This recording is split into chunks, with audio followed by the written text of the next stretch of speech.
Hey guys, this is Yoda. This will probably be the last tier list update of Season 1 More Within. We've now had a few weeks to play with the new reworks from 11.05. Let me tell you, they are busted. So, go over the meta comp first. 5 specs you see here, Prot Paladin, Disc Priest, Enhanced Shaman, Aug Evoker, and Frost Decay are being played by the top 3 groups at the moment. There has been some discussion over whether Frost Decay actually deserves a spot because of their damage seems to be lower than the 3 listed here. However, I would say especially for live, Frost Decay's tankiness, the utility they bring with grips and AMZ, and again their tankiness, make it so that you can just easily do these high keys, especially having Paladin and Priest in the group with decent tools like Sack and Pain Sup. It's really useful if one person in the group just never needs that and you can just pocket the Enhanced Shaman or even the Disc Priest. That said, there have been a lot of groups doing very fast high keys with these 3 specs, Assassination Rogue, Frost Mage, and Balanced Druid. Assassination Rogue does a lot of damage, plus it gives you some nice speed with Shroud skips, and it also has really good utility with AoE silence. However, the pure single target is quite low, even though their funnel damage is good. Their pure single is not great. For Moonkin, Mark of the Wild is very nice, as is Druid utility, so their damage contribution is actually probably the highest of these 3, in my opinion, especially with the Elun's Chosen build. You can play a lot more for priority damage. And Frost Mage is also making a splash, doing extremely strong 2-target damage. Very useful on boss fights like Inger Malik and Skarmorak. Also, obviously, Arcane Intellect for the healer and the Aug Evoker, very nice. And the slows are also very useful. Actually, all 3 of these specs have really good AoE slows, with Rogue having Crippling Poison, Moonkin having Typhoon and Vortex, and Frost Mage just having, Frost. So I would say this is probably considered the meta comp for live, with these 3 being possible replacements for Frost Decay. Which one is better? I would still go with Frost Decay, especially for live, where consistency matters a lot more.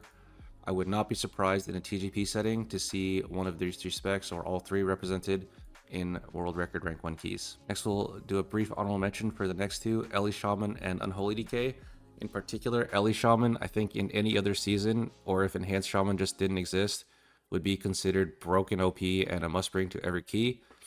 However, Enhanced Shaman at the moment is just like even more broken somehow, and also benefits really well from PI since their cooldown is in a 2-minute, which shares 2-minute cooldown with Priest. Also, Enhanced Shaman just kind of has damage all the time, whereas Ellie Shaman just has crazy burst every 3 minutes with Ascendants and Spy Masters. Unholy Decay actually also does very good damage and is even tankier than Frost Decay somehow due to the Rider's Tree. However, their priority damage from what I've seen is a bit lower, especially compared to the Breath build from Frost Decay, which means most of the DKs, or all of the DKs that are doing world record keys are playing Frost.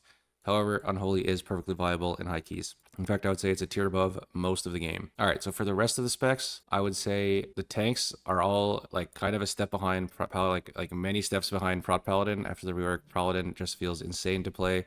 And it actually, as a multi-class tank player, I feel bad bringing my other tanks to like high keys when Paladin exists. That said, a few 17s at least have been done with these 3 tanks. I think even Brewmaster did 17 if I remember correctly. So I would put these 3 in like the strong but not meta category. Blood Decay, unfortunately, is heavily underrepresented in high keys. In my opinion, it is capable of doing them, but it definitely has a very, very high skill requirement. Otherwise, you just get one-shot. One of the main weaknesses Blood Decay has is physical damage. It feels really bad just fighting like 2 tacticians into 14, and then they both rage and just both swing you, and then you cheat. So yeah, that's kind of how Blood Decay is at the moment. Brewmaster, I honestly don't play Brew, but I have seen a Brewmaster doing decently high keys. However, it is definitely a little behind some of the other tanks. As far as healers go, Disc Priest is definitely the best at the moment, mainly because of its synergies with Prot Paladin and Enhanced Shaman with Power Infusion.